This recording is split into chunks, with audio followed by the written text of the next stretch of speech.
যে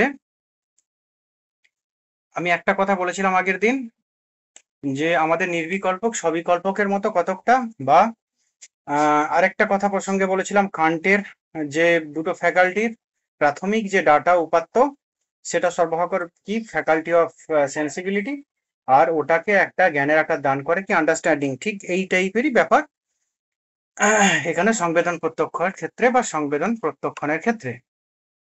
তো দেখো এখানে তার আগে যেটা আরো একই কথা বলা হয়েছে যে বিশুদ্ধ সংবেদন পিওর সেন্সেশন যদিও জ্ঞানের উপাদান বা উপাত্ত ডাটা ওই একই কথা সরবরাহ করে, তবে তার নিজে জ্ঞান নয়। জ্ঞান কখন হচ্ছে না, বিশুদ্ধ সংবেদন হলো অর্থহীন এক চেতনা মাত্র, জাস্ট জাস্ট লালের ধারণা, নীলের ধারণা, রঙের ধারণা, জাস্ট একটা গন্ধের ধারণা এরকম। কিন্তু এই সংবেদন যখন মানসিক প্রক্রিয়ায় ব্যাখ্যার দ্বারা অর্থপূর্ণ হয়ে ওঠে তাকেই বলে প্রত্যক্ষণ। তাই তো, অর্থাৎ সংবেদন প্লাস ব্যাখ্যা সমান প্রত্যক্ষ, প্রত্যক্ষণ বা প্রত্যক্ষ। তাই তো, তাহলে প্রত্যক্ষ হলো কি সংবেদনের অর্থকরণ যা জ্ঞান হিসাবে প্রতিভাত হয়। সংবেদনের অর্থকরণ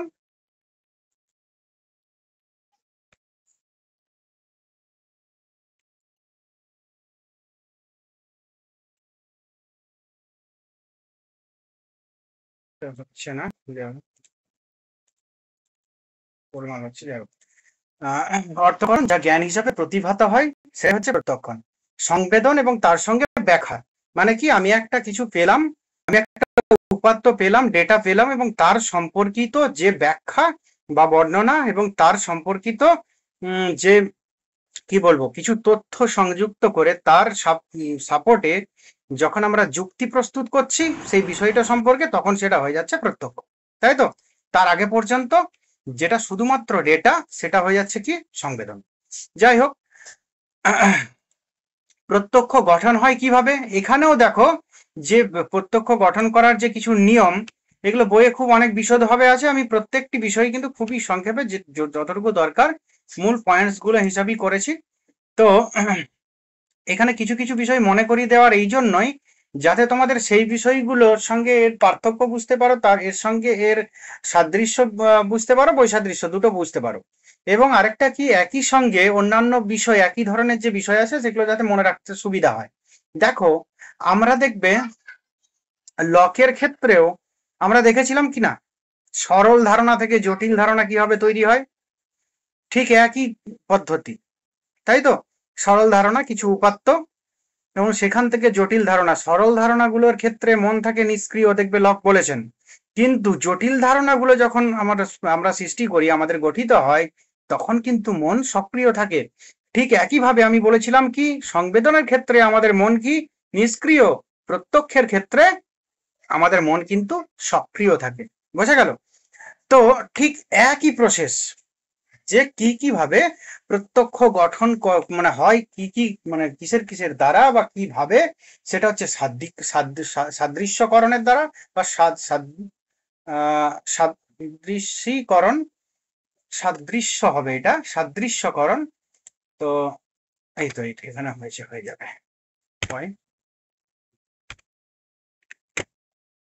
হচ্ছে না, হয়ে গেছে। সাদৃশ্যকরণ, তাই তো, অ্যাসিমিলেশন পৃথকীকরণ, ডিসক্রিমিনেশন অনুষঙ্গ ও পুনরুজ্জীবন, পুনরুদ্রেক বা পুনরুজ্জীবন একই কথা, অ্যাসোসিয়েশন অ্যান্ড রিপ্রোডাকশন, আরেকটা কি বহিক্ষেপণ, স্থানকাল নির্দেশ ও বিশ্বাস। তো অবজেক্টিফিকেশন, লোকালাইজেশন অ্যান্ড বিলিফ। তো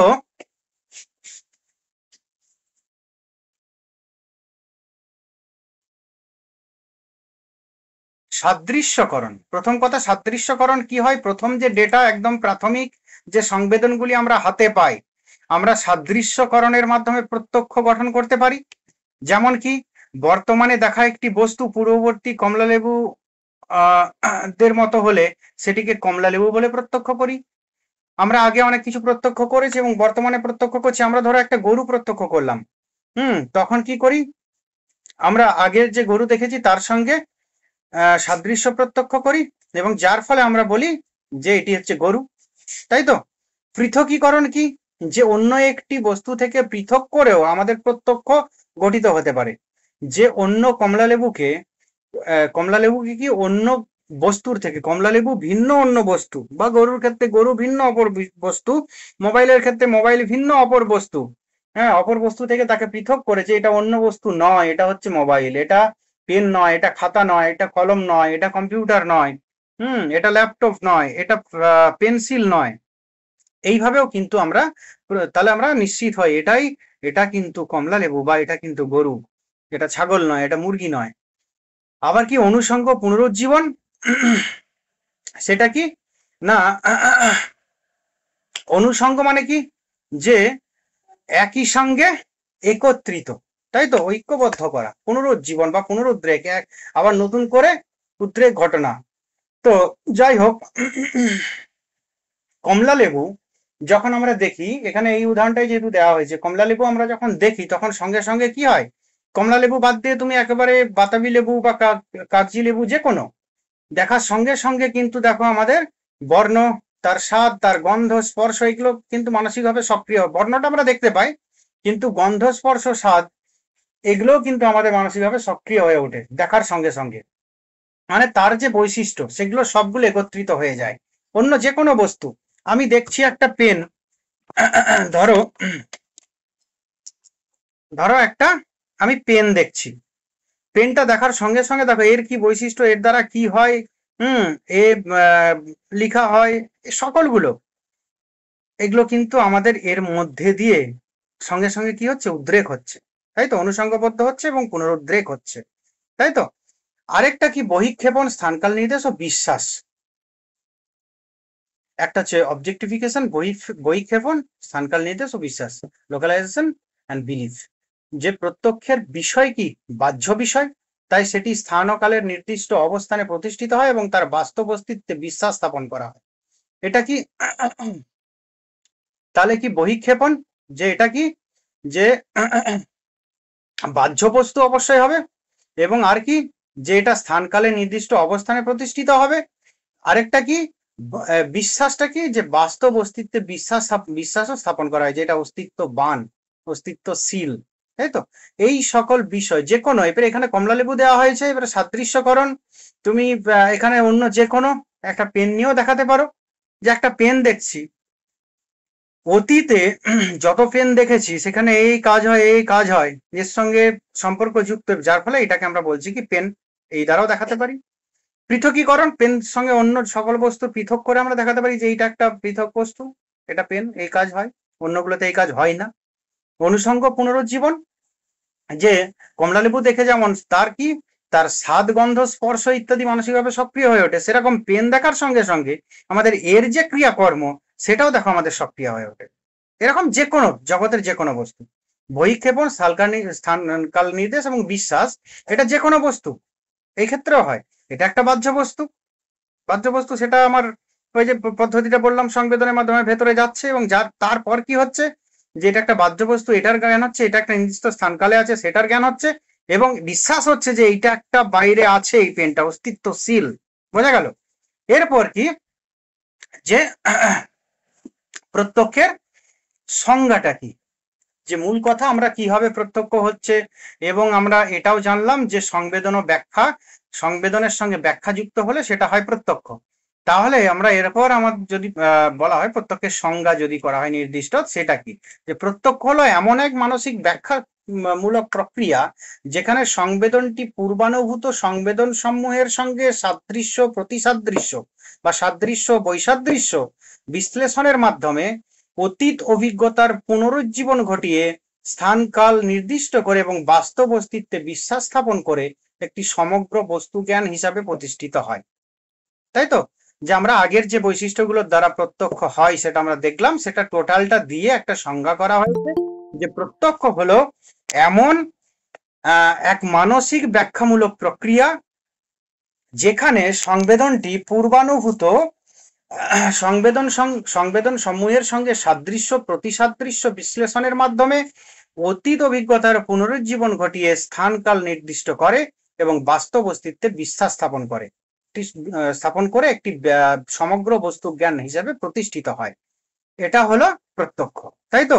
এটা কি, তাহলে প্রথম বৈশিষ্ট্য সেটাও খাটছে, যে প্রত্যক্ষ হলো এমন একটি মানসিক ব্যাখ্যামূলক প্রক্রিয়া। আমরা ব্যাখ্যামূলক প্রক্রিয়া আগেই দেখেছি যে সংবেদন প্লাস ব্যাখ্যা সমান প্রত্যক্ষ।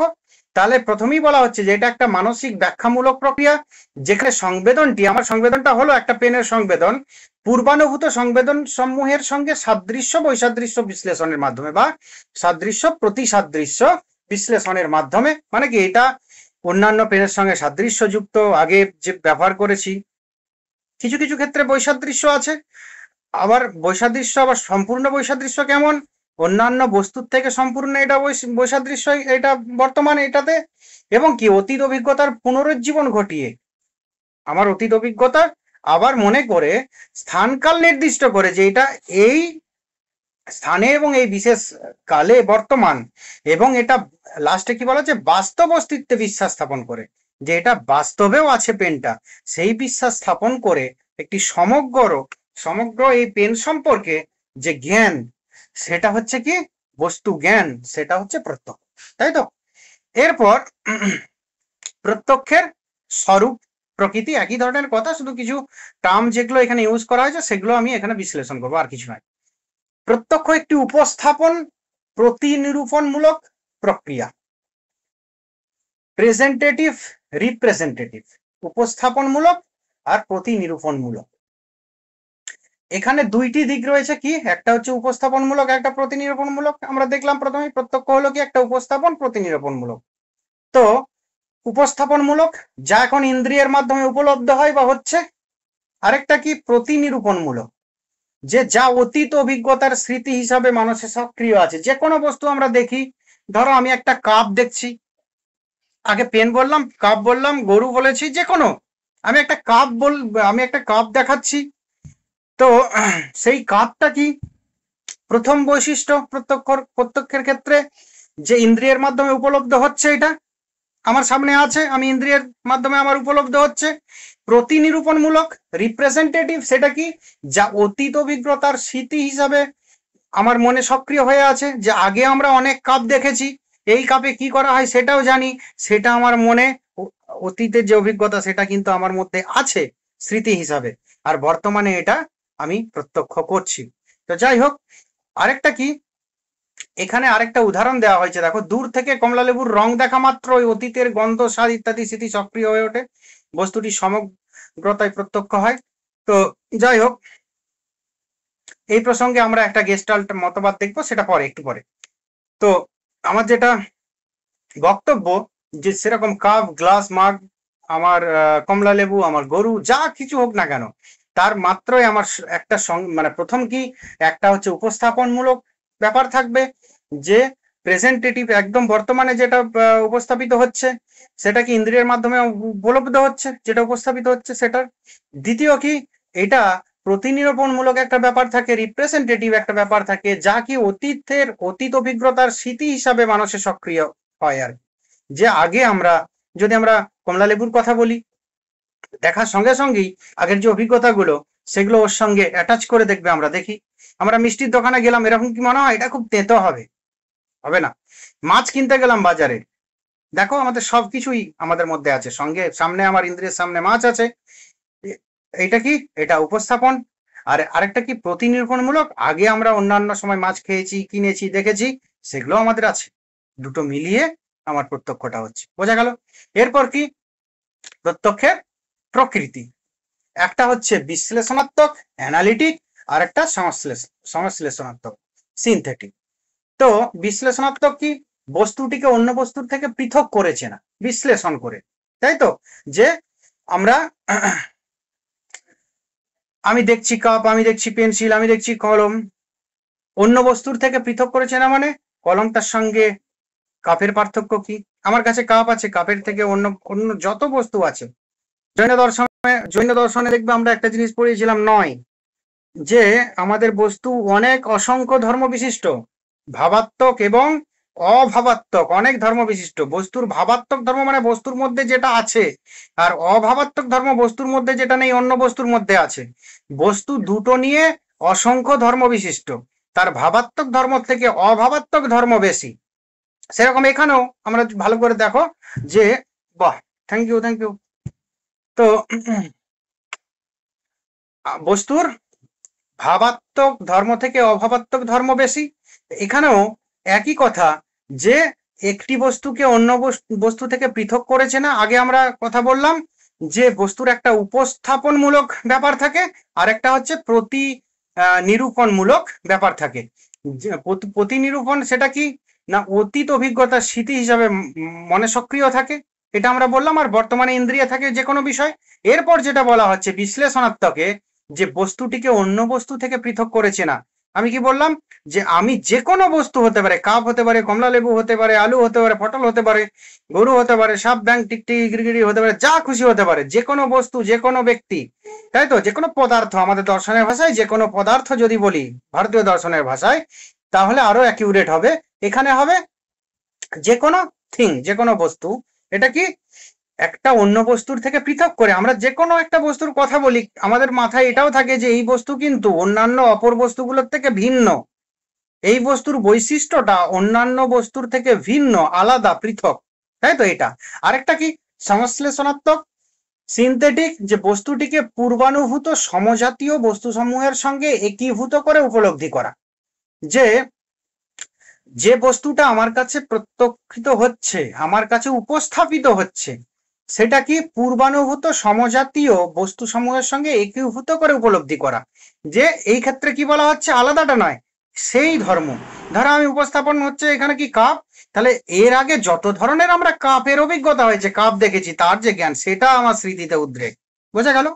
এরপর আরেকটা কথা, যে তবে প্রত্যক্ষের প্রধান দিক হলো সংশ্লেষণাত্মক, কারণ আমরা পৃথক গুণ নয়, একটি সমগ্র বস্তুরূপে বস্তুটিকে জ্ঞাত হই, তাই তো। সাধারণত আমরা কি হয় না, এটা প্রত্যক্ষের যে প্রকৃতিটা, সেটা সংশ্লেষণাত্মক হওয়াই ভালো।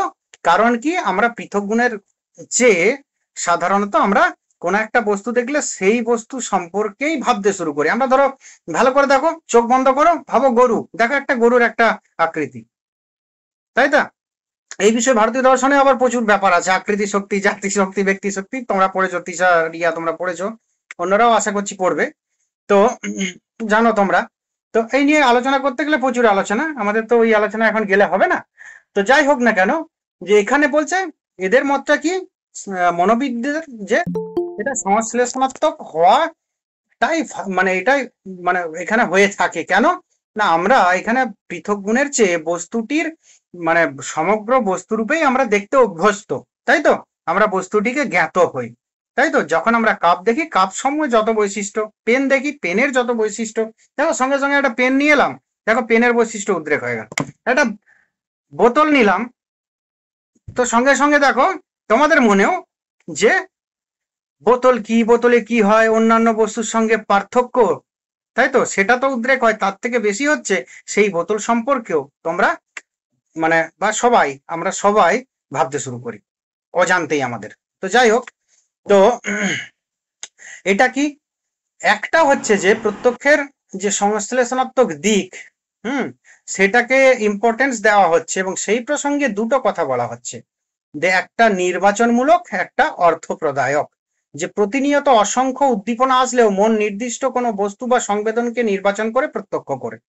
যে আমাদের প্রতিনিয়ত অসংখ্য উদ্দীপনা আসছে, বাইরে থেকে প্রচুর ডেটা আসছে, কিন্তু মন কি করছে, সেগুলো থেকে নির্বাচিত করে কিছু সিলেক্টিভ, কিছু প্রত্যক্ষ, সিলেক্টিভ বিষয়ের প্রত্যক্ষ। দেখো তোমাদের সামনেও অনেক কিছু বিষয় আছে, কিন্তু অ্যাট এ টাইম কিন্তু সকল কিছুর প্রত্যক্ষ তোমাদের হচ্ছে না, আমারও হচ্ছে না, সবার হচ্ছে না।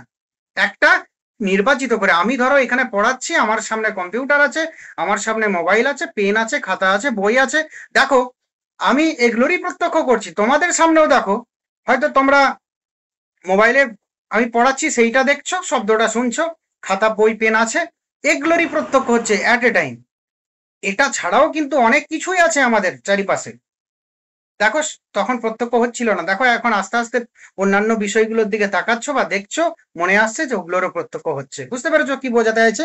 যে ওই জন্য যে প্রত্যক্ষ প্রধান দিক হলো সংশ্লেষণাত্মক, কেননা আমরা পৃথক গুণের থেকে একটা বস্তুকে, বস্তুটি সমগ্র বস্তুরূপে আমরা প্রত্যক্ষ করতে অভ্যস্ত। তো সেই প্রসঙ্গে যে মন কি করে, আমাদের কিভাবে প্রত্যক্ষ করে না, একটা হচ্ছে নির্বাচনমূলক, প্রক্রিয়া একটা অর্থপ্রদায়ক প্রক্রিয়া। প্রতিনিয়ত অসংখ্য উদ্দীপনা আসলেও মন নির্দিষ্ট কোনো বস্তু বা সংবেদনকে নির্বাচন করে প্রত্যক্ষ করে। অর্থপ্রদায়ক মিনিংফুল, যে এটা কি প্রত্যক্ষ সংবেদনকে নিরর্থক থেকে অর্থপূর্ণ করে তোলে। যে প্রথমে একদম একদম ফার্স্ট যে সংবেদন, সেই সংবেদনটা কি বলেছিলাম, জাস্ট একটা উদ্দীপনা মনে ঢুকলো, জাস্ট একটা ডেটা। তো আমরা তারপর আবার বললাম যে প্রত্যক্ষের সময় যে সংবেদন প্লাস ব্যাখ্যা সমান প্রত্যক্ষ। তাহলে প্রত্যক্ষ কি করে, ব্যাখ্যা প্রদান করে তো ওই বিষয়টা সম্পর্কে, সেই কথাই বলা হচ্ছে যে এটা একটা প্রত্যক্ষ। তাহলে কি করে, সংবেদন যেটা আমরা পেলাম সেই সংবেদনের অর্থ প্রদান করে, তাই তো। এটা হচ্ছে অর্থ প্রদায়কের জন্য বলা হচ্ছে যে প্রত্যক্ষ সংবেদনকে নিরর্থক থেকে অর্থপূর্ণ করে তোলে। এই অর্থ নির্ভর করে ব্যক্তির পূর্ণ অভিজ্ঞতা, শিক্ষা, দৃষ্টিভঙ্গি ও মূল্যবোধের উপর নির্ভর করে আর কি। এই অর্থ নির্ভর করে ব্যক্তির পূর্ব অভিজ্ঞতা, শিক্ষা, দৃষ্টিভঙ্গি ও মূল্যবোধের উপর। যাই হোক, এরপর সংবেদন ও প্রত্যক্ষণের তুলনামূলক বিশ্লেষণ, এটা তোমাদের কাজে লাগবে, কোশ্চেনের ক্ষেত্রেও সুবিধা হবে। পরপর একটা ছক করা হয়েছে যে সংবেদনের প্রকৃতি, প্রত্যক্ষ প্রকৃতি, অবস্থা, সংবেদনের অবস্থা কি, প্রত্যক্ষের অবস্থা কি, জ্ঞানের দিক থেকে কি, সংবেদন কি জ্ঞান না জ্ঞান নয়। তো এগুলো আমি পরপর বলছি। প্রকৃতির দিক থেকে কি, সংবেদন হলো সরল মানসিক অবস্থা, একেবারে প্রাথমিক আমরা বলেছিলাম। প্রত্যক্ষ হচ্ছে জটিল মানসিক অবস্থা। আমরা ঠিক লকের যেমন সরল ধারণা থেকে জটিল ধারণায় যাওয়ার প্রক্রিয়া, এখানেও কিন্তু একদম প্রথমে আমরা সেই দেখলাম যে সাদৃশ্যকরণ, পৃথকীকরণ, অনুষঙ্গ, পুনরুজ্জীবন, বৈক্ষেপণ, স্থানকাল নির্দেশ ও বিশ্বাস, এর মাধ্যমে কিন্তু কি হয়, প্রতিটি সংবেদন প্রত্যক্ষে রূপান্তরিত হয়, তাই তো, প্রত্যক্ষ হয়ে যায়। এরপর প্রকৃতি কি, এটা একটা সংবেদন হচ্ছে সরল মানসিক অবস্থা, আর প্রত্যক্ষ হচ্ছে জটিল মানসিক প্রক্রিয়া বা মানসিক অবস্থা। প্রক্রিয়া বলাটাই ঠিক, একটা জটিল যখন একটা সিস্টেম চলে সেটাকে প্রক্রিয়া বলে, অবস্থা বলে না। অবস্থা কেন বলা হচ্ছে, জাস্ট একটা ডেটা, তাই তো, একটা ভিজুয়াল ডেটা। হ্যাঁ, আমি ধরো দেখছি একটা ভিজুয়াল ডেটা চলে এলো, এটা হচ্ছে সরল অবস্থা। কি এটা একটা কি, যে এটা হচ্ছে যে অব্যাখ্যাত চেতনা হবে, আমার একটু অব্যাখ্যাত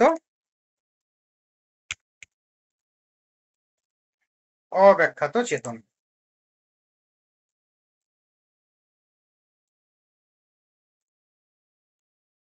অব্যাখ্যাত চেতনা। আর প্রত্যক্ষ কি না, ব্যাখ্যাত চেতনা বা সংবেদনের ব্যাখ্যাত চেতনা। জ্ঞানের দিক থেকে কি, যে সংবেদনটা জ্ঞান নয়, আর প্রত্যক্ষ কি, জ্ঞান রূপে প্রতিভাত বা জ্ঞান।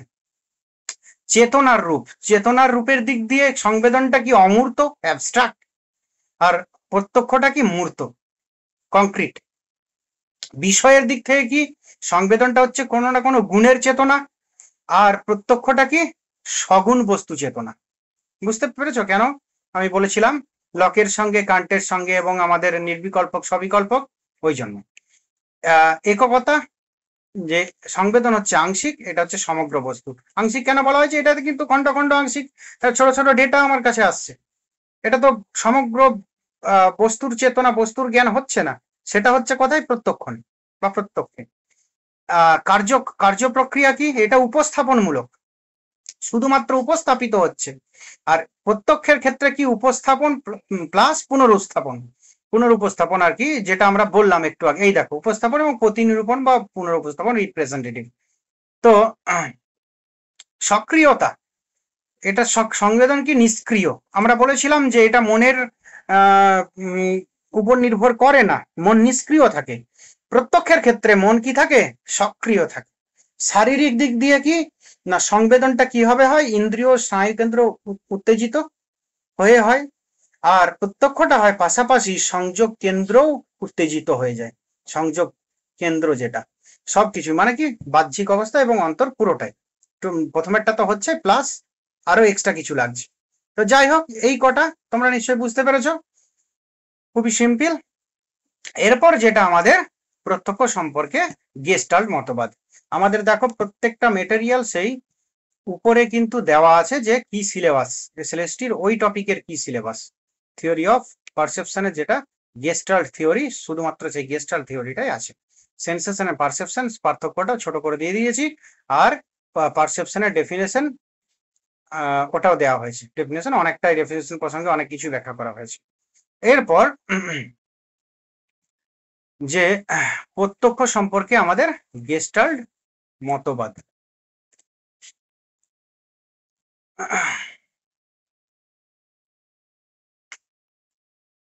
ঠিক আছে।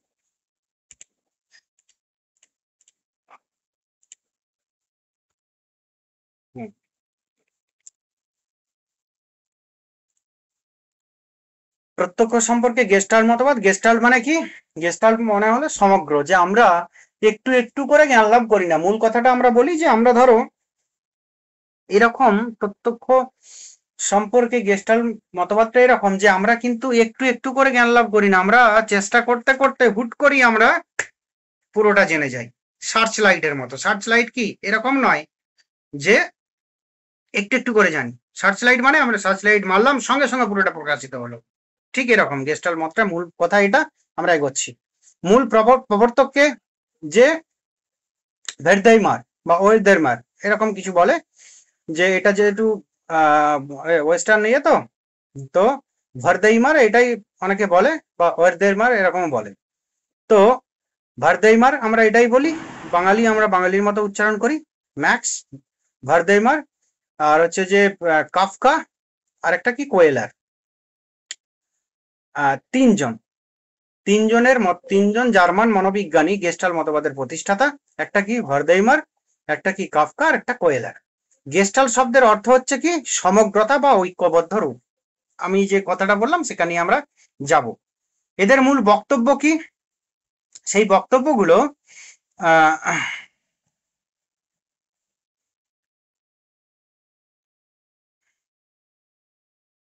এই যে তাদের মূল বক্তব্য একটা হচ্ছে অনুসঙ্গবাদীদের মতবাদের সমালোচনা তারা করেন। তারপরে কি তাদের নিজের বক্তব্য বলেন এবং তারা উদাহরণ দিয়ে দেখান। তো যাই হোক, তাদের মূল বক্তব্যে আমরা যাচ্ছি যে অনুসঙ্গবাদীদের মতবাদের সমালোচনা করেন। ধারণার অনুসঙ্গ, যে কিভাবে ধারণা একে অপরের সঙ্গে যুক্ত হয় এবং যার ফলে যুক্ত হতে হতে একটা জ্ঞান হয়, এটা হচ্ছে ধারণার অনুসঙ্গবাদীদের মূল বক্তব্য। এই নিয়ে আমাদের ইন্ডিয়ান ফিলোসফিতেও আমাদের আলোচনা আছে। বলতো দেখি রিয়া, মনে আছে কিনা? তৃষা,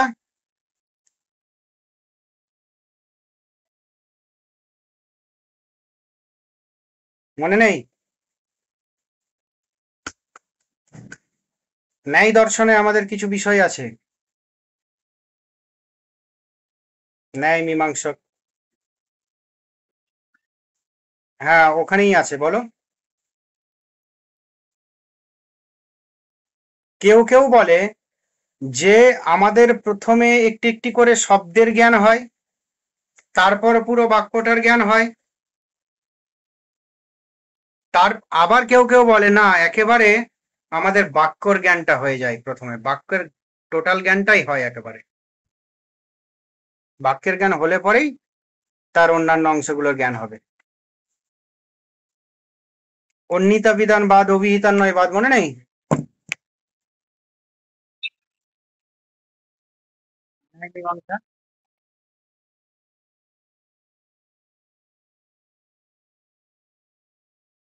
মীমাংসার জ্ঞান মনে পড়ছে? মনে পড়েছে তো, এগুলো তো এই শব্দগুলো তো মনে পড়েছে।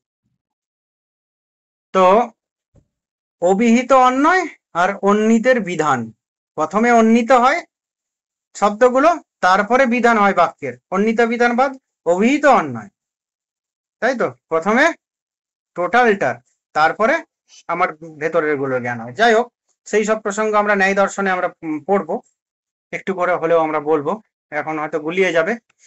তো অনুসঙ্গবাদীদের মতের প্রথমে সমালোচনা করছেন, তারপর গেস্টাল নিজের বক্তব্য দিচ্ছেন। গেস্টাল কথার অর্থ বললাম, এটা মনে রেখো যে এটা হচ্ছে সমগ্রতা বা ঐক্যবদ্ধ রূপ, তাদের মূল বক্তব্যই এটাকে নিয়ে। তো অনুসঙ্গবাদীরা তারা কি বলছেন, যে আমাদের প্রথমে অল্প অল্প করে, তাই তো, একটা ধারণার সঙ্গে আরেকটা ধারণা গেঁথে গেঁথে আমাদের টোটাল একটা ধারণার জ্ঞান হয়, তাই তো? ধারণার অনুসঙ্গবাদী। যেমন কি প্রত্যক্ষ, সেটা কি সংবেদনগুলির সংমিশ্রণ সংমিশ্রণ। প্রথমে সংবেদন হয়, একটির পর একটি গাঁথা হয়, ব্যাখ্যা দেওয়া হয়, প্রত্যক্ষ নয়। সংবেদন হলো বিশ্লেষণের ফল, প্রত্যক্ষ নয়। তো এটা এটা কোথায় বললাম না, এটা ভুল হচ্ছে, উপরটায়। সংবেদন কি মৌলিক, প্রত্যক্ষ যৌগিক। কি হিসাবে না, সংবেদন হচ্ছে একটি ডেটা, প্রত্যক্ষ যৌগিক কি অনেকগুলো সংবেদন একসঙ্গে যুক্ত করে। গেস্টাল্টবাদীরা কি বলছেন, গেস্টাল্টবাদীরা বলছেন প্রত্যক্ষটাই হচ্ছে মৌলিক, সংবেদন নয়। সংবেদন থেকে প্রত্যক্ষটা আলাদা, প্রত্যক্ষটার একটা নিজস্ব বৈশিষ্ট্য আছে, নিজস্ব মৌলিকত্ব আছে। সংবেদন হলো বিশ্লেষণের ফল, প্রত্যক্ষ নয়। যে এরকম হবে না যে সংবেদনের মাধ্যমে কিছু ধারণা পাচ্ছি, তার ফলে গেঁথে গেঁথে আমরা প্রত্যক্ষণ করছি, ব্যাখ্যা দিচ্ছি। এই ব্যাপারটাকে গেস্টালবাদীরা মানতে চাইছেন না। কেন? তাদের মতে, তাদের মতটা হলো সমগ্রতার মত। তাদের হচ্ছে যে ওই আংশিক ধারণা গেঁথে গেঁথে সমগ্র হয়, এই মতটা তারা মানে না। বোঝা গেল? তো এটা হলো মত। এরপর আমরা আরেকটু যাচ্ছি যে এই এরকম কথা কেন গেস্টালবাদীরা বলছেন যে প্রত্যক্ষ নিজেই মৌলিক, সংবেদন নয়, বা সংবেদন হলো বিশ্লেষণের ফল, প্রত্যক্ষ নয়। কেন বলছেন না সমগ্রতা? কেননা তাদের মতে সমগ্রতাই আসল, তাই না? তাদের মতে ঐক্যবদ্ধতাই হচ্ছে আসল, তাদের মধ্যে আংশিক এর কোনো প্রাধান্য নেই। তো গেস্টালবাদীদের রূপটা কি? তারা বলছেন আমরা কোনো বস্তুকে তার পৃথক সংবেদনের সমষ্টি হিসাবে নয়, যে প্রথমে এক একটি সংবেদন পেলাম পৃথক পৃথক, তারপর সেটা সমষ্টি একত্রিত করলাম, সেরকম নয়, বরং একটি সমগ্র রূপে প্রত্যক্ষ, সমগ্র রূপে প্রত্যক্ষ করি। সমগ্রতা বিশ্লেষণাতীত, এটিকে ইন্ডিভিজুয়াল হোল, যে এটা মানে ইন্ডিভিজুয়ালি হোল। ইন্ডিভিজুয়াল হোল মানে কি, আমরা আরো ভালো করে ইন্ডিভিজুয়ালি অ্যাজ এ হোল। তো যাই হোক, যে এক একটা আলাদা করে পুরোটাই সমগ্র, তাই তো? বিশ্লেষণ করলে সেই রূপের সৌন্দর্য বা অর্থ হারায়। যদি আমরা কি, যে এটাকে আমরা বিশ্লেষণ করতে পারি না, এটা নিজে একটা সমগ্র রূপ, যদি বিশ্লেষণ করতে যাই তাহলে প্রত্যক্ষের নিজের সমগ্রতাটাই, যে নিজের যে মৌলিকত্ব, সেই মৌলিকত্বটাই হারিয়ে যাবে। প্রত্যক্ষ বলে কিছু থাকবে না। যদি ভেঙে দিই তাহলে তাদের মধ্যে কি সেই সংবেদন থাকবে, প্রত্যক্ষ থাকবে না। তাহলে কি সমগ্রটাই নিতে হবে। কেন না, সমগ্রটাই হচ্ছে প্রত্যক্ষের মৌলিকত্ব। যদি আমরা সমগ্রটাকে বাদ দিই তাহলে প্রত্যক্ষ বলেই কিছু থাকবে না, তাই না? সেখানে কি সংবেদন থাকবে শুধুমাত্র। এরপর কি, যে এখানে আমি তোমাদের আমি বুঝিয়ে দিচ্ছি, এখানে কোনো ছবি দিইনি। তো আমাদের কোনো মূর্তির ক্ষেত্রে বা পশ্চাৎপট কোনো গ্রাউন্ডের ক্ষেত্রে এটা কি সমগ্র, কি প্রত্যক্ষ সর্বদা কি হয়, একটি সমগ্র রূপেই আমাদের দেখা দেয়। ফিগার গ্রাউন্ড কাঠামোই ঘটে। ফিগার আর গ্রাউন্ড, ফিগার হচ্ছে স্পষ্ট মনোযোগের কেন্দ্র, গ্রাউন্ড হচ্ছে অস্পষ্ট পটভূমি। উদাহরণ কি, রাতের আকাশে চাঁদ, আকাশ ও পরিবেশ। দেখো, এটাকে বলছি কি মূর্তি। আমরা যদি কোনো একটা মূর্তি দেখি, সেটাকে কি আমরা এইভাবে দেখি যে মূর্তিটা গঠিত হয়েছে, দেখবে আমরা হয়তো পুজোতে, দুর্গাপুজোতে প্যান্ডেল দেখতে যাচ্ছি, আমরা দেখবে বলি যে এটা একটা মণ্ডপ, এটা একটা ঠাকুর, এই মূর্তিটা খুব ভালো হয়েছে, এখানের থিমটা খুব ভালো হয়েছে, তাই না? আমরা দেখো অ্যাট এ গ্লান্স আমরা কি টোটালটার উপর ফোকাস করছি। আমরা বলছি যে এবার বাদামতলার ঠাকুর খুব ভালো হয়েছে, বা চেতলার থিম খুব ভালো হয়েছে, আমরা এরকম বলি। আমরা কিন্তু এরকম বলি না যে এর গেটটা একটু, আমরা মানে যখনই আমরা বলছি চেতলার কথা, সঙ্গে সঙ্গে দেখো চেতলার টোটালটা আমার কাছে আসছে, এরকম আসছে না যে একটু আসলো, তারপর আরেকটু আসলো, তারপর আরেকটু আসলো। এই ব্যাপারটা কিন্তু গেস্টালবাদীরা মানছেন না, এবং বাস্তব ক্ষেত্রে আমরা বিশ্লেষণ করে দেখলেও অনেক ক্ষেত্রে কিন্তু আমাদের এরকম হয়। আমরা যে গেস্টাল বলছে বলে আমরা পুরোটা মেনে নেবো সেটা নয়, আমাদের বাস্তব ক্ষেত্রে অনেক ক্ষেত্রে হয়। প্রত্যেকটা মতই দেখবে যে তার কিছু ভালো দিক, কিছু মন্দ দিক আছে, তার কিছু লিমিটেশন আছে। যে আর প্রত্যেকটা মত যে আলোচিত হয়, তারা অনেক বিশ্লেষণ করি আলোচিত হয়, যে অবশ্যই সেটা বাস্তবে কোনো না কোনো ভাবে ঘটে বলেই, কিছু হলেও ঘটে বলেই তারা সেই মতটা দেয়। তো যাই হোক, আমরা মূর্তির ক্ষেত্রে দেখতে পারি, মূর্তি মানে ফিগার, সেটা আমি মণ্ডপ দিয়ে বোঝালাম, কিন্তু যে কোনো ফিগার। তারপরে কি পশ্চাৎপট, গ্রাউন্ড। আমরা ধরো রাতের আকাশে এইখানে দুটো উদাহরণ আছে। চাঁদ দেখছি, টোটাল চাঁদটাই আমার কাছে কি, ধরো চাঁদটা এরকম কাটা, এরকম, বাকিটা কালো, কিন্তু আমাদের দেখবে শুধু ওইটুকু, সব সময় যে ওইটুকু হয় সেটা নয়, আমরা কিন্তু মনের অজান্তেই আমরা টোটাল হিসাবেই দেখি যে ওটা পুরোটাই গোল, ওই জায়গাটা কালো আছে, ওটা আবার হয়ে যাবে। আবার দেখো আকাশ ও পরিবেশ, টোটাল আকাশ, টোটাল পরিবেশ। আমরা এরকম বলি না ওই পার্টিকুলার ওই গাছটি দিয়ে, এরকম অনেকগুলো গাছ দিয়ে একটা, হ্যাঁ, কি নদীর পাড় হয়েছে, পুকুরের পাড়, সেই পুকুর, অনেকগুলো পুকুর নিয়ে একটা জগৎ, হ্যাঁ, এরকম অনেক, হ্যাঁ, এরকম পরিবেশ নিয়ে আমাদের একটা ভারতবর্ষ দেশ, এরকম অনেকগুলো দেশ নিয়ে পৃথিবী, এরকম অনেকগুলো গ্রহ আছে, এত কিছু আমরা ভাবতে যাই না। আমাদের কি আকাশ ও পরিবেশ, আমরা তাকাচ্ছি, হ্যাঁ এটা আকাশ ও পরিবেশ, এটা চাঁদ, এটা সমগ্র রূপেই, এটা সূর্য, দেখবে এরকম, এটাই বোঝাতে চেয়েছে ওরা। তো তাহলে কি গেস্টাল্টের মতে আমাদের প্রত্যক্ষণ কিভাবে হয়, যে সমগ্র রূপে হয়, তাই তো। আমাদের কতিপয় সরল ধারণা যোগ করে করে বা সংবেদন যোগ করে করে আমাদের কিন্তু প্রত্যক্ষ হয় না, তাই না। প্রত্যক্ষ আমাদের হতে হয় কি সমগ্র রূপে। যদি প্রত্যক্ষ সমগ্র রূপে না হয়, তাদের মতটা হচ্ছে কি, তারা বলতে চাইছেন তাহলে প্রত্যক্ষ নিজেই তার মৌলিকতা হারাবে। হ্যাঁ, কেননা তাহলে সেটা তো আমরা প্রত্যক্ষ বলতে পারবো না। আমরা যদি তার পার্ট গুলোর উপরে জোর দিই, তাহলে সংবেদন দেখতে পাবো সেখানে, শুধু প্রত্যক্ষ আর কোথাও দেখতে পাবো না। সেই জন্য তারা বলছেন কি সংবেদন ইম্পর্টেন্ট। বলো।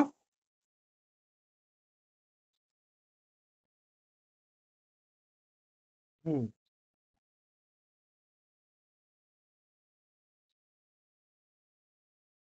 পুরো, তুমি চাঁদটাও ফিগার করতে পারো, পুরোটাই করতে পারো, যাই করো না কেন। রাতের আকাশে চাঁদ তুমি পুরোটা দেখলে, চাঁদটা এরকম হতে পারে, তুমি সেটাকে ভেবেও নিতে পারো ওটাও একটা ফিগার। রাতের আকাশে চাঁদ টোটালটা নিয়েও দেখতে পারো। আবার ধরো দেওয়া হয়েছে যে আকাশ ও পরিবেশ, টোটাল, টোটাল আকাশ, টোটাল পরিবেশ, আমাদের এরকম হয় বা এরকম ফিগার দেওয়া আছে এখানে। আমি তোমাকে একটা দেখাচ্ছি, আমার রাফ পেজ।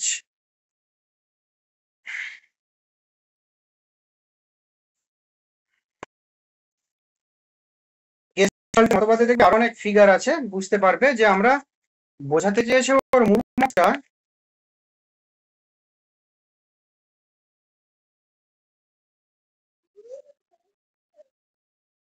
ধরো এরকম আমি একটা দিচ্ছি, দেখতে পাচ্ছ নিশ্চয়। দেখো এটা চারকোনা হিসাবে একটা, দেখো নিজে নিজে একটা কল্পনা করে নিচ্ছ সবাই, আমিও করছি, এরকম হয় আমাদের। হুম।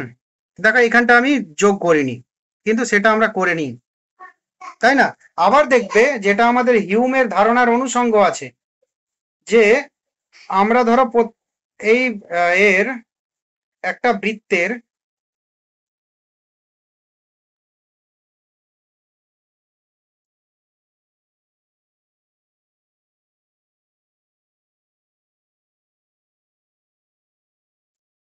দেখো একটা বৃত্ত দেখাচ্ছি, এখানেও আমরা যদি এটা কালার দিয়ে দেখাতাম তাহলে বুঝতে পারতে যে এটা বেশি ডিপ, আর একটু কম ডিপ, আর একটু কম ডিপ, আর একটু কম ডিপ।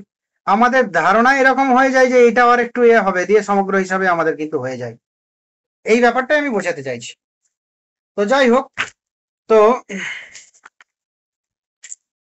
মূল মতবাদটা কি, সমগ্র। যাই হোক না কেন আমরা অ্যাট এ গ্লান্স একটা সমগ্র হিসাবেই প্রত্যক্ষ করি, তাই না। তো ধরো এমনি যে কোনো ছোট বস্তু, ধরো একটা পেন, আমরা কিন্তু এইভাবে ভাবি না যে এই একটা পার্ট, এই একটা পার্ট, হ্যাঁ, ভেতরে আবার পার্ট আছে, তার মধ্যে কালি আছে, সেটা দিয়ে লেখা হয়, এত কিছু ভাবি না। Pen, pen at a glance, এটা গেস্টালদের মতবাদ।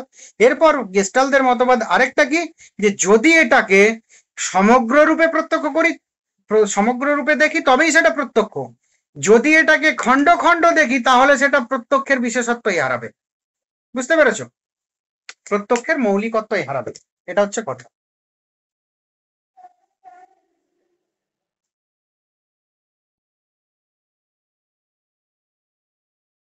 গেস্টাল্টের সাংগঠনিক নিয়মাবলী, যে বা প্রত্যক্ষ গঠনের, প্রত্যক্ষ যে সমগ্রতা, সেই সমগ্রতার ভিত্তিতে প্রত্যক্ষ করা, এটা তার মত। তো এই যে এইটা হচ্ছে বলছে এইটা একটা প্রবণতা আমাদের। তো এই যে সমগ্রতার ভিত্তিতে প্রত্যক্ষ করা, এই যে প্রবণতা, এ কিছু নিয়মের মাধ্যমে প্রকাশ ঘটে। সেটা কি? নৈকট্য, সাদৃশ্য, নিরবচ্ছিন্নতা ও ফাঁক পূরণ। ওই যে যেটা দেখালাম চারকোনা, এই তিনটে। নৈকট্য মানে কি? নিকটবর্তী বস্তুগুলোকে আমরা একটি গোষ্ঠী বা সমগ্র রূপে প্রত্যক্ষ করি। উদাহরণ, 7টি নক্ষত্র কাছাকাছি থাকলে আমরা সপ্তর্ষি মণ্ডল দেখি, তাই না? এরকম তো আমরা দেখি, এরকম আমাদের ছোটবেলা তো আমরা পড়েছি। কাছাকাছি আছে, ধরো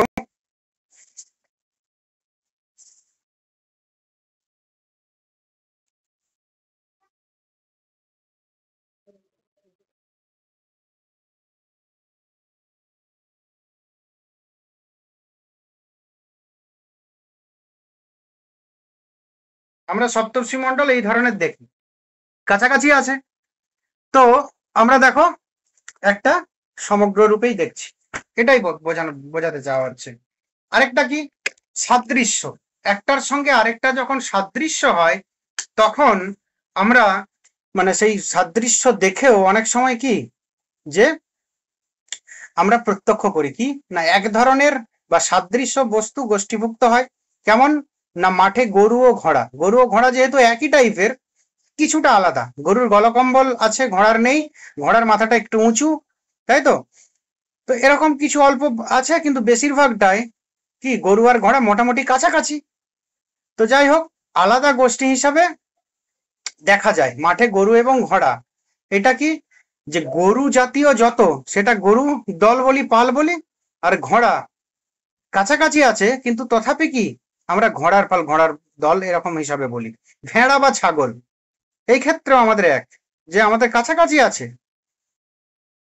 যে কাছাকাছি আছে, কিন্তু তথাপি আমরা ছাগলের পাল বা ছাগলের দল এবং ঘোড়ার কি বলে ভেড়ার দল, ভেড়ার পাল আমরা আলাদা করি, কিন্তু সমগ্র ছাগলের পাল, ঘোড়ার পাল, তাই তো? তো যাই হোক, এই কথাটাই বলা হয়েছে সাদৃশ্য অনুযায়ী। নিরবচ্ছিন্নতা ও ফাঁক পূরণ কি না, যেটা আমি দেখালাম, যে অসম্পূর্ণ বস্তু বা ফাঁক থাকলেও আমরা তাকে সমগ্র বস্তু রূপে পূরণ করে দেখি। উদাহরণ, বিন্দু দিয়ে অঙ্কিত অর্ধেক বৃত্তকে আমরা পূর্ণ বৃত্ত বলেই ধরে থাকি। কেমন না, একটা ধরো বৃত্ত, এখানে একটা ধরো বৃত্ত বিন্দু বিন্দু বিন্দু বিন্দু দিয়ে অর্ধেকটা এরকম আঁকা হলো, আমরা ওটা দেখার সঙ্গে সঙ্গে আমরা কিন্তু পুরোটাই ধরে নিই যে এটা পুরো একটা বৃত্তই হবে। বা ওই যে চারকোনা যেটা দেখালাম, আমি একটু পূরণ করিনি, ওটাকে আমি পূরণ হিসাবে একটা চতুষ্কোণ হিসাবেই আমরা দেখছি, এটাই বলতে চাওয়া হচ্ছে। তো যাই হোক, এই যে তিনটে মাধ্যমে আমরা কি আমাদের প্রত্যক্ষ একটা সমগ্রতার ভিত্তিতে আমরা যে প্রত্যক্ষ করি, সেটা তিনটে নিয়মে বা তিনটে মাধ্যমে প্রকাশ পায়। আর কিছু বল? বলো। হ্যাঁ, হ্যাঁ। হুম। হ্যাঁ, অবশ্যই। গরু আর ঘোড়া, গরু ঘোড়ার সাদৃশ্য আছে ঠিক কথায়, আমাদের হয়তো গুলিয়ে যেতে পারে, সেই জন্যই বলা হয়েছে। কিন্তু তথাপি আমরা ধরো একসঙ্গে একই মাঠেতেই আছে, কিন্তু আমরা কি ময়দান মাঠে যাওয়ার সময় যখন পাশ দিয়ে যাই, আমরা কি বলি যে এরকম যে এটা মানে ঘোড়া গরু একসাথে আছে, যে গরুর পাল বা ঘোড়ার পাল শুধু, এরকম বলি না। আমরা বলি ওই দেখো গরুর পাল। তখন যখন আমরা গরুর পাল বলি, এটা বলার এখানে হয়েছে, আমরা টোটাল ঘোড়াগুলোকেই দেখতে ভুলে যাই, আছে, কিন্তু দেখতে ভুলে যাই, আমরা গরুগুলোর দিকেই ফোকাস করি। আমরা যখন বলি ঘোড়ার পাল, তখন গরুগুলোকে ভুলে যাই, ঘোড়াগুলোর দিকে প্রকাশ করি, এটাই বোঝানো হয়েছে। এরপর দেখো,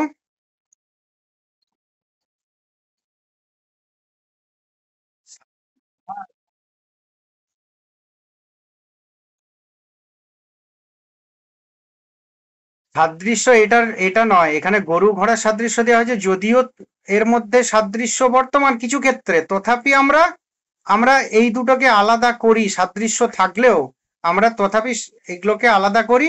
এই সাদৃশ্যটা কেমন সাদৃশ্য না, গরুর তার নির্দিষ্ট একে অপরের গরুর মধ্যে যে সাদৃশ্য, গরু ঘোড়ার মধ্যে সাদৃশ্য আছে, আমাদের মনে হতে পারে যে একই, কিন্তু আমাদের বাস্তব ক্ষেত্রে ওটা হয় না। বাস্তব ক্ষেত্রে কেমন হয়, আমরা কোন সাদৃশ্যকে গ্রহণ করে নিয়ে চলি না, গরু জাতীয় যেগুলো গরুর এক জাতীয় তাদের মধ্যে সাদৃশ্যটাকে গ্রহণ করে আমরা গরুগুলি, বা ঘোড়াগুলোর মধ্যে সাদৃশ্য গ্রহণ করে ঘোড়াগুলি, এইভাবে আমরা আমাদের প্রত্যক্ষ করে থাকি।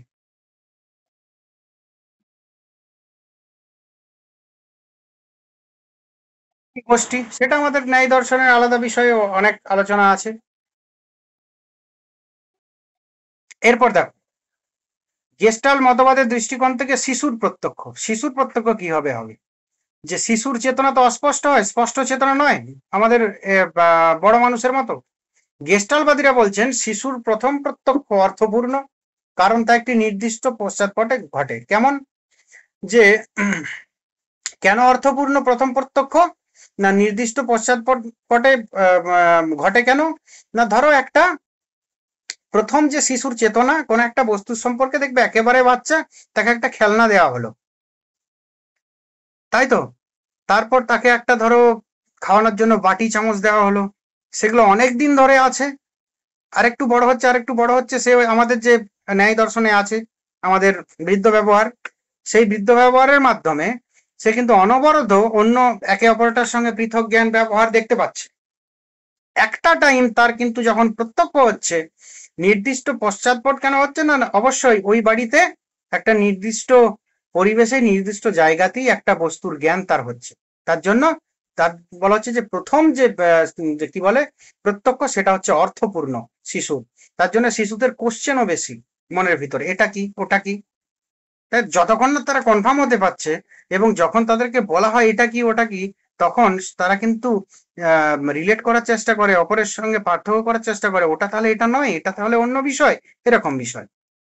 তো একটা কথা, ধরো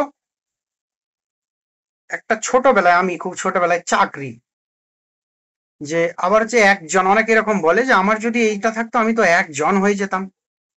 তো একবার এরকম হয়েছে যে ওই হাতের হ্যান্ড ট্রাক্টর যেটা হয় না, সেইটা এখন তো ওই রোটার হয়ে গেছে, মানে ওই বড় যে ট্রাক্টরের পিছনে ফলা দিয়ে যেটা হয়। আগে হ্যান্ড ট্রাক্টরের প্রচলনটা বেশি ছিল।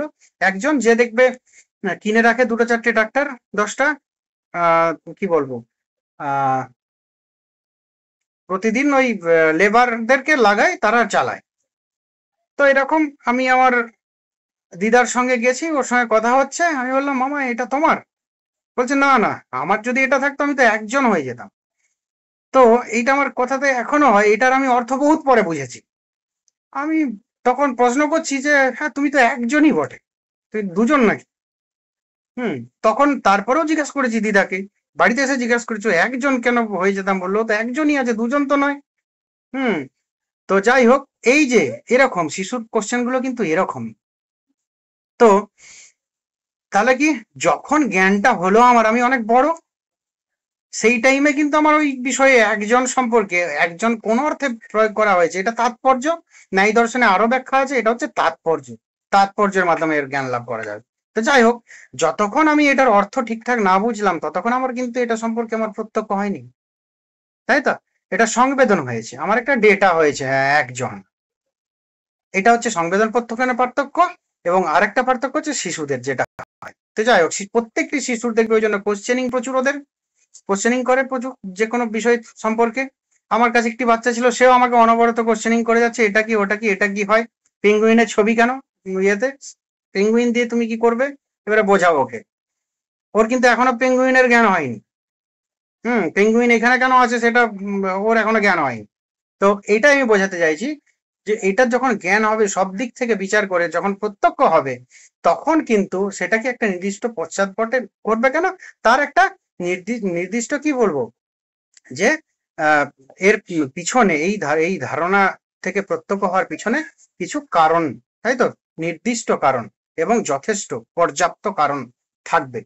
যাই হোক, এরপর যেটা বলা হচ্ছে যে গেস্টাল্ট মতবাদ প্রত্যক্ষের ক্ষেত্রে একটি বিপ্লবী ধারণা প্রদান করে। এটি বলে যে প্রত্যক্ষ একটি অবিচ্ছিন্ন সমগ্র সংগঠিত মানসিক অভিজ্ঞতা, যা আমাদের সংবেদনগুলির যান্ত্রিক সমষ্টি নয়। এটা হচ্ছে মূল কথা, যে আমরা সংবেদনের ক্ষেত্রে কি বলেছিলাম, যে এগুলো একটা ক্ষুদ্র ক্ষুদ্র ডেটা, এগুলো আমাদের ভেতরে যাচ্ছে এবং যার ফলে কি প্রত্যেকগুলিকে একত্রিত করছে, তার ব্যাখ্যা প্রদান করছে, কি করে সেটা কি হয়ে যাচ্ছে, সেটা হয়ে যাচ্ছে প্রত্যক্ষ।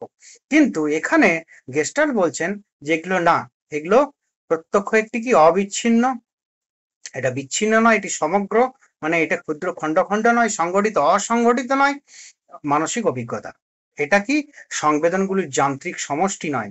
যদি বলা হয় সংবেদনগুলো সমষ্টি একত্রিতকরণ শুধুমাত্র, সেটা কিন্তু নয়।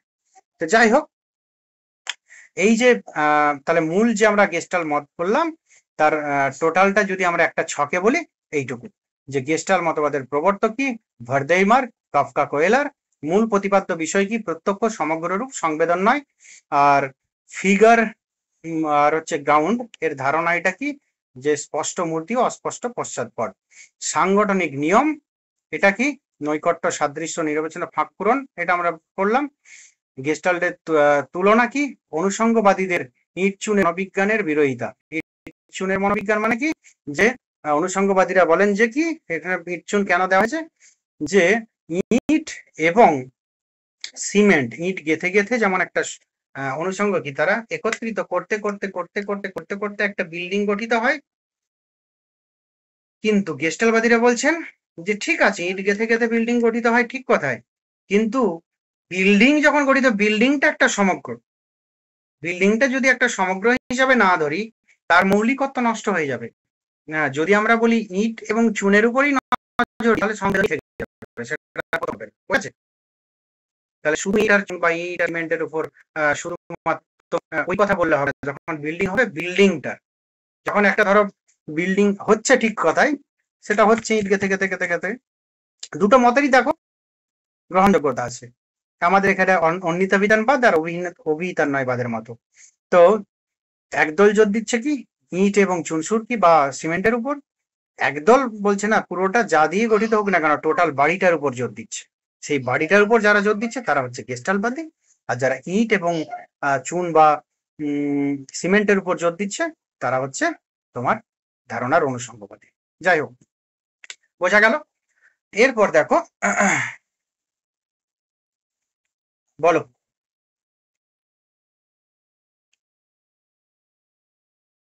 কমলা লেবু দেখার সঙ্গে সঙ্গে তার স্বাদ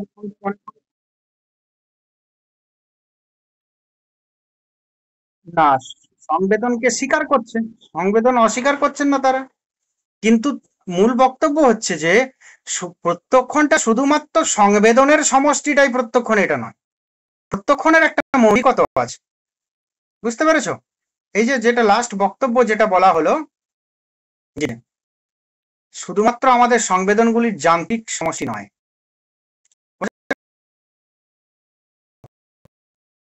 প্রাথমিক দৃষ্টিতে আমরা দেখেছিলাম যে সংবেদ প্লাস ব্যাখ্যা সমান, তাই না? কিন্তু গেস্টালবাদী বলতে শব্দের উপর জোর দিচ্ছেন।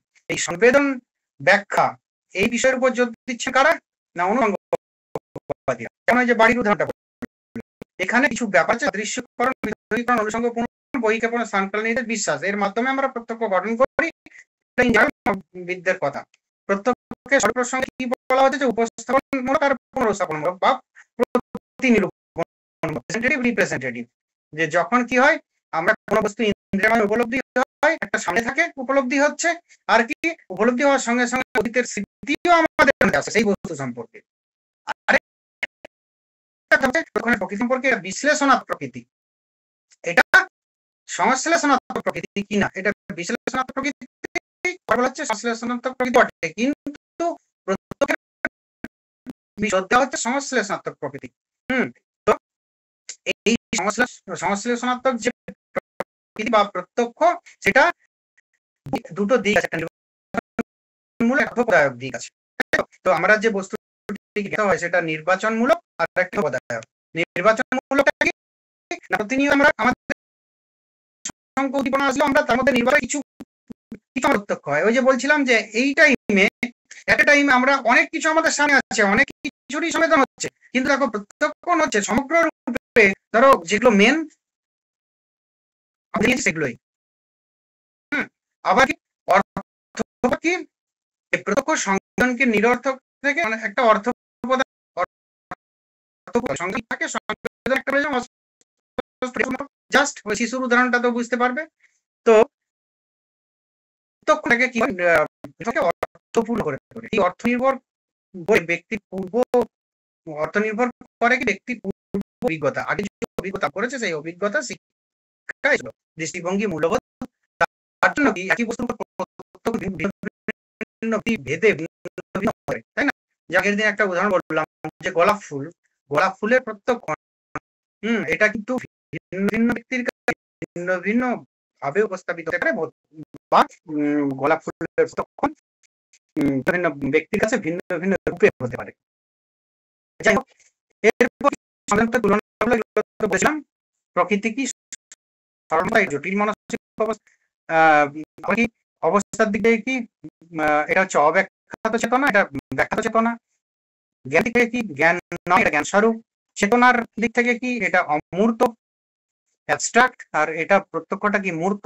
বিষয়ের দিক থেকে কি গুণের চেতনা, প্রত্যক্ষে কি মূর্ত, এই কি বলে এটা সগুণ বস্তু চেতনা। আর এককতা আংশিক, আর এটা সমগ্র বস্তু। প্রত্যক্ষ কি সমগ্র বস্তু কার্যকারিতা উপস্থাপনমূলক, আর এটা কি প্রত্যক্ষ সবই এটা নিষ্ক্রিয়, আর এটা সক্রিয়। শারীরিক দিক থেকে কি ইন্দ্রিয় স্নায়ুকেন্দ্র উত্তেজিত হয় শুধুমাত্র, আর প্রত্যক্ষ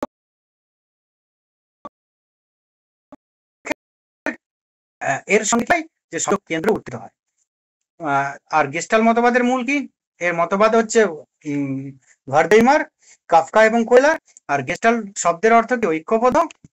অনুসঙ্গবাদীদের তারা বিপরীত মত, তারা বলছেন কি যে সংবেদনগুলির শুধুমাত্র সংমিশ্রণ, সেটাই হচ্ছে অনুসঙ্গবাদীদের মত। কিন্তু গেস্টাল বলছেন কি প্রত্যক্ষ নিজেই মৌলিক, সংবেদন নয়। সংবেদন থেকে প্রত্যক্ষণ হয়েছে বা সংবেদনের শুধুমাত্র একত্রিত রূপ, এটাও গেস্টালরা মানছেন না। কেন না? আমরা ইট দিয়ে ঠিক আছে বাড়ি তৈরি হচ্ছে, ঠিক আছে, বাড়ি যখন তৈরি হয়ে গেল তখন কিন্তু আমরা ওই ইট একটি দুটি তিনটি চারটি ইটের কথা ভাবি না, আমরা সমগ্র বাড়ি বলতে সেই বাড়িটার কথাই ভাবি। এটাই এখানে বলতে চাওয়া হয়েছে, বোঝা গেল? এরপর এখানে এগুলো তো এইমাত্র পড়ালাম, সাদৃশ্য নৈকট্য ইয়ে কি বলে ফাঁকপুরো নিরবচ্ছিন্নতা। তো এরপর আমরা কিছু এমসিকিউ করে নিই। স্কেচ করলি ওই যে আমি দিলাম ভুলে গেছি, তাহলে বলি পারবো।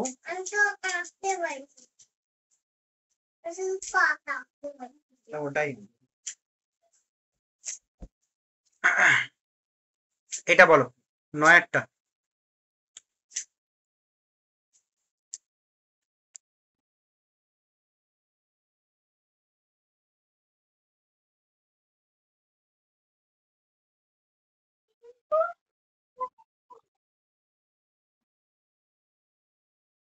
কমলালেবু উদাহরণটা অনেকবার দিয়েছি, যে কমলালেবু দেখার সঙ্গে তার স্বাদ গন্ধ মনে পড়া বোঝায় বিশ্লেষণ, বহিক্ষেপণ, পুনরুজ্জীবন, স্থানিকতা।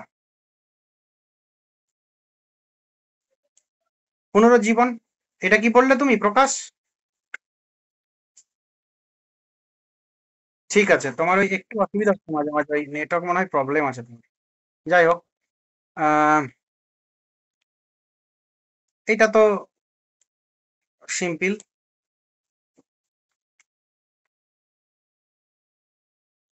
প্রত্যক্ষ বি হবে প্রত্যক্ষ। প্রেজেন্টেটিভ উপাদান এটা বলো তো কোনটা?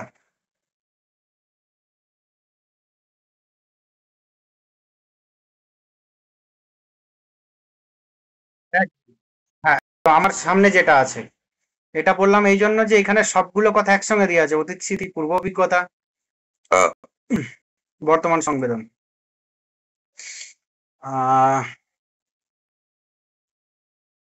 এগুলো তো পারবে। প্রত্যক্ষ হলো এটা তো পারবে। হ্যাঁ, অবজেক্টিফিকেশন বলতে বোঝায়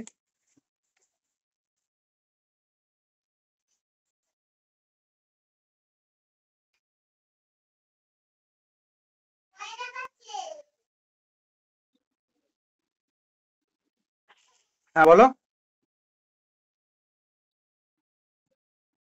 হ্যাঁ, আর কেউ?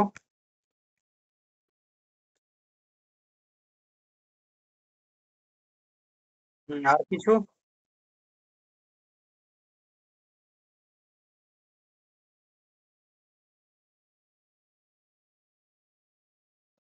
এটা হবে সি একটা। বস্তুটিকে বাহ্যিক বাস্তবতা হিসেবে প্রত্যক্ষ করা। ইন্দ্রিয়ের প্রতি প্রতিক্রিয়া, এখানে বস্তুর প্রতি বলা হয়নি, বুঝতে পেরেছো? হ্যাঁ, বস্তুর প্রতি যদি বলা হতো তাহলে কিন্তু, আর এটাকে যদি একটু চেঞ্জ করে দেওয়া হতো তাহলে হয়ে যেত। ইন্দ্রিয় বলে দেওয়া হয়েছে। এইটা বলো, অসম্পূর্ণ চিত্রকেও পূর্ণ হিসাবে দেখা কোন নীতির অন্তর্ভুক্ত?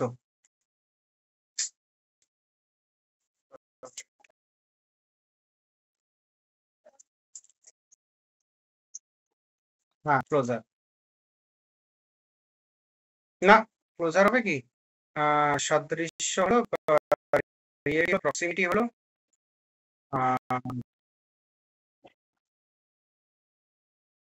পূর্ণ হিসেবে দেখা। এটা দাঁড়াও, এটা মনে হচ্ছে ক্লোজার হবে না, একটু আমিও দেখে নিই।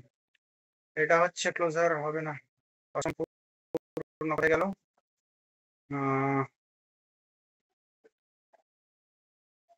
এই যে নৈকট, না এটা না তো, ও ক্লোজারই হচ্ছে, ফাঁক পূরণ, তাই তো? হ্যাঁ, ঠিকই আছে, ক্লোজার ক্লোজার।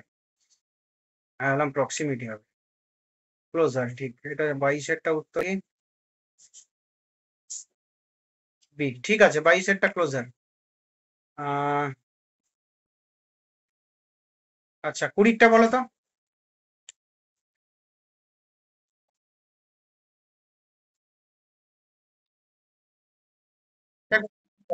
হুম হুম হুম, কাছাকাছি নৈকট্য, যে কোনো নিকটবর্তী বস্তুকে কাছাকাছি হবে দেখা। বাহ, প্রকাশ তো ভালো উত্তর দিচ্ছ। আগের দিন উত্তর দিচ্ছিলে যারা।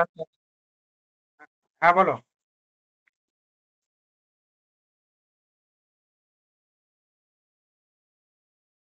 কি কি অপশন আছে বলো।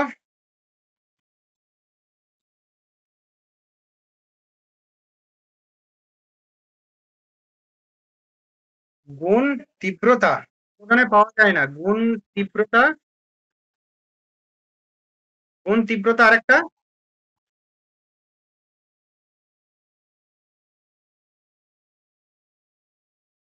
সমগ্রতা, সমগ্রতা।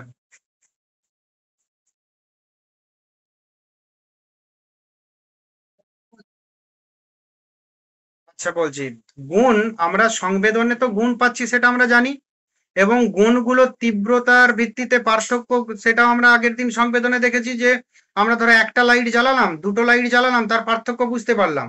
একটা লাইট জ্বালালাম, চলে গেলাম, হঠাৎ করে 10টা লাইট জ্বালিয়ে দিলাম, তার পার্থক্য আমরা বুঝতে পারলাম।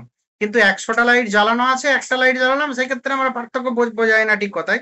তাহলে আমরা সংবেদনের ক্ষেত্রে গুণের আহ আমাদের গুণের অনুভূতি হয়, গুণ পাই, তীব্রতা পাই, স্থানিকতা পাই, কোনো একটা নির্দিষ্ট স্থানে হচ্ছে সেই স্থানিকতাটাও পাই। একটা এট এ গ্লান্স আমরা কোন একটা স্থান হয়, স্থান কাল একবারে বিশেষ ভাবে অত কিছু আমাদের ক্লারিফিকেশন হয় না ঠিক কথায়, কিন্তু স্থানিকতার পাই। তো আরেকটা হচ্ছে সমগ্রতা। সমগ্রতা হচ্ছে যে ওই যে যে টোটালটাকে নিয়ে, ধরো ওই যে বললাম যে কি বলে, আমাদের সংবেদন হয় কি, সংবেদন আমাকে ক্ষুদ্র ক্ষুদ্র কিছু ডেটা দেয় মাত্র, সেই ডেটাগুলোকে একত্রিত করে একটা জ্ঞানের রূপ দেয় প্রত্যক্ষ। মূল কথা এটা, মানে সংবেদন প্লাস ব্যাখ্যা সমান প্রত্যক্ষ। এই প্রত্যক্ষ নিয়েই কিন্তু আমাদের সমগ্রের ব্যাপার, মানে গেস্টালদের যে মতবাদ, সেই মতবাদ এসেছে। তারা বলছেন যে শুধুমাত্র সংবেদনগুলির একত্রীকরণ কিন্তু প্রত্যক্ষ নয়, প্রত্যক্ষ নিজেই একটা মৌলিক ধারণা।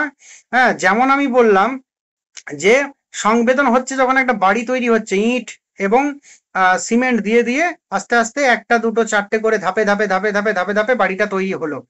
তৈরি হয়ে যাওয়ার পর একটা কমপ্লিট বাড়ি যখন হয়, সেটা হচ্ছে বাড়ি সমগ্র।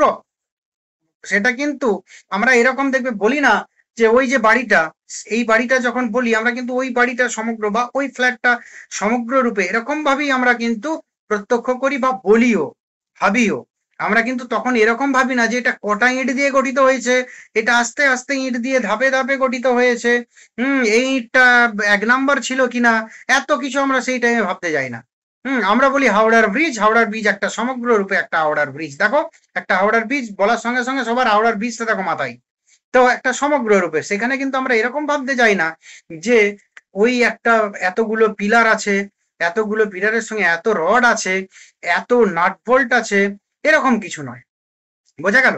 সমগ্ররূপে গেস্টাল মত হচ্ছে অ্যাট এ গ্লান্স আমরা যে কোনো বস্তু, মানে অ্যাট এ টাইম, গ্লান্স বললে এটা সংবেদনের সঙ্গে আবার কিছুটা এ হয়ে যায়। অ্যাট এ টাইম আমরা কোনো বস্তু, মোবাইল বলছি মানে আমরা একটা মোবাইল, একই টাইমে আমি একটা বোতল বলছি, একটা বোতল, সমগ্র রূপে প্রত্যক্ষ করি। কিন্তু আমরা এরকম করি না বোতলের একটা ছিপি আছে, বোতলের এ আছে, ভেতরে জল আছে, এরকম কিন্তু আমরা বলি না। পেন অ্যাট এ গ্লান্স, একটা পেন, তার এরকম আমরা এ করি না যে এর একটা মাথা আছে, এর এইভাবে লিখা যায়। দেখো এগুলো পরে আসছে ভাবনাগুলো, এটাই হচ্ছে সমগ্রতা।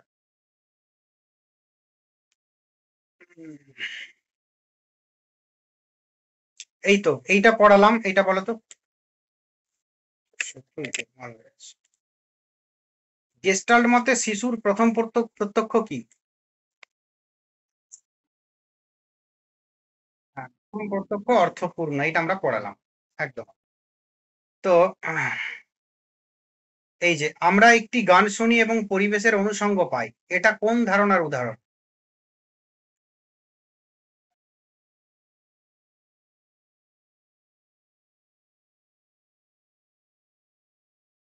Figure ground. আরেকটা দেখো, যে কোনো গ্রাহ্য নির্ধারিত অতীতের স্মৃতি, সমস্ত ইন্দ্রিয় সক্রিয় রাখা, এইটা বলো তো, 25 একটা।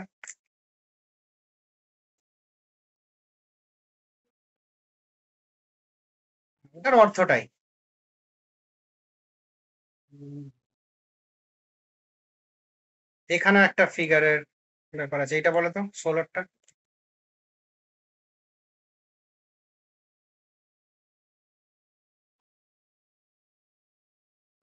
ভালো করে বলো, বলো। এটাকে বললে মনোযোগের কেন্দ্রবিন্দু।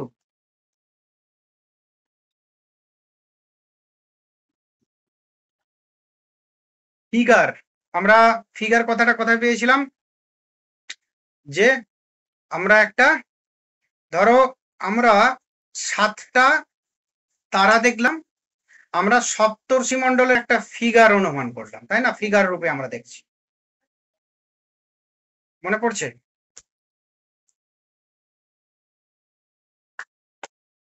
বললাম তো, আমি এঁকে দেখালাম এখানটায় সপ্তর্ষি মণ্ডল, এরকম এই ধরনেরই একটা দেখতে পাবে আকাশে, সেটা আমরা দেখবে অটোমেটিক্যালি একটা ফিগার তৈরি করে ফেলি। তো তো সেই ফিগার বলতে কি বলা হয়? অস্পষ্ট পটভূমি, মনোযোগের কেন্দ্রবিন্দু, ব্যাখ্যার অভাব, ছায়াচিত্র। ছায়াচিত্র নয়, আমি ভেবেছিলাম হয়তো কেউ কেউ বলবে মনোযোগের কেন্দ্রবিন্দু, আমরা মনোযোগের মাধ্যমে একত্রিত করে ফেলি।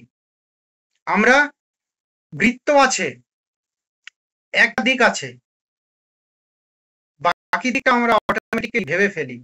চাঁদের ক্ষেত্রেও দেখবে একটু সাইডে আছে, কিন্তু টোটালটাকে আমরা সমগ্র রূপে আমরা ধরে ফেলি। এই তো সবগুলোই কিন্তু তথ্যের এতে আমি বলেছিলাম। দেখো আমি ওকে যাই আর একবার, যে আরো ভালো হবে।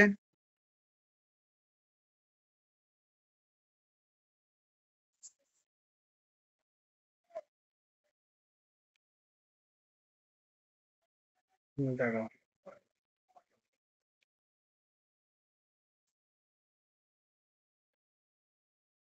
কোথায় গেল ওটা?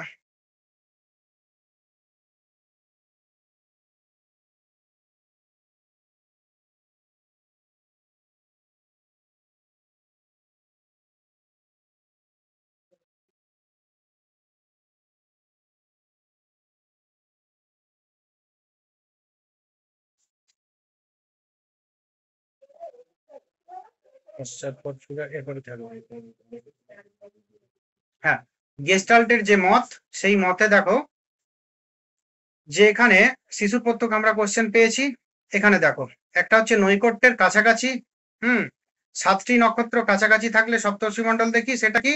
সেটা আমাদের যে মনোযোগ, প্রথম কথা সেটা মনোযোগের মাধ্যমে। সাদৃশ্য, সেখানেও মন ইম্পর্টেন্ট, যে আমাদের মনোযোগটা সঙ্গে সঙ্গে কি হবে, অ্যাট এ টাইম মনোযোগটা কিসের উপর নির্ভর করছে। নৈকট্য, কাছাকাছি, দেখে আমরা তাদের মধ্যে সিমিলারিটি, দেখে আমরা একটা সিদ্ধান্ত গ্রহণ করছি। সাদৃশ্য, সাদৃশ্যর ক্ষেত্রেও তাই, যে আমরা যে একই জাতীয় বস্তুকে আমরা একবারে প্রত্যক্ষ করি। আমরা এক মাঠের ভিতরে গরু, ছাগল, হাঁস, মুরগি অনেকগুলোই আছে, কিন্তু যখন মুরগি বলা হবে দেখবে চোখটাও যাবে সেই মুরগিগুলোর দিকেই আগে, হাঁসগুলোর দিকেই আগে, ছাগলগুলোর দিকেই আগে। যাই হোক, আরেকটা নিরবিচ্ছিন্ন ফাঁকফোড়ন, এইটা নিয়েও আমাদের হয়েছে যে আমাদের এর সঙ্গে একটা কিন্তু অপরটার সঙ্গে এক মানে যুক্ত, সম্পর্ক যুক্ত। নিরবচ্ছিন্নতা এবং ফাঁকফোড়ন, যে অসম্পূর্ণ বস্তু বা ফাঁক থাকলেও আমরা তাকে সমগ্র রূপে পূরণ করে দেখি অনেক সময়, তাই তো? চাঁদের উদাহরণ দিলাম। আবার কি বিন্দু বিন্দু দিয়ে যে অঙ্কিত অর্ধেক বৃত্ত, সেটা আমরা বললাম, আমরা কি পূর্ণ বৃত্ত বলে দেখি, চাঁদের উদাহরণ দিলাম। যাই হোক, মোটামুটি আশা করছি সবার হয়ে গেছে প্রত্যক্ষণ। এরপর হচ্ছে আমাদের স্মৃতি। স্মৃতিটা আজকে থাক, কালকে পড়াবো। কালকে ক্লাস করতে পারবে তো? কালকে ক্লাস করতে পারবে তো? ওই একই সাড়ে সাড়ে আটটা নিয়ে নিতে পারি।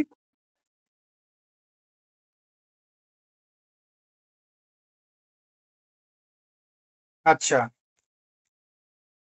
কালকে হচ্ছে সোমবার, কেননা মঙ্গলবার বুধবার, তাই তো?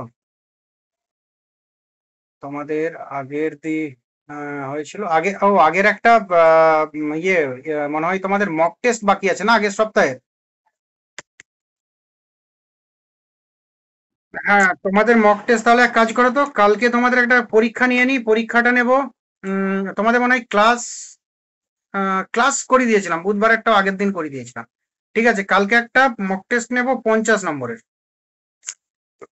50 নম্বর নেব, এবং যতটা হয়েছে, এদিকে হলো তোমার ইন্ডিয়ানে, আহ ইন্ডিয়ানে হয়েছে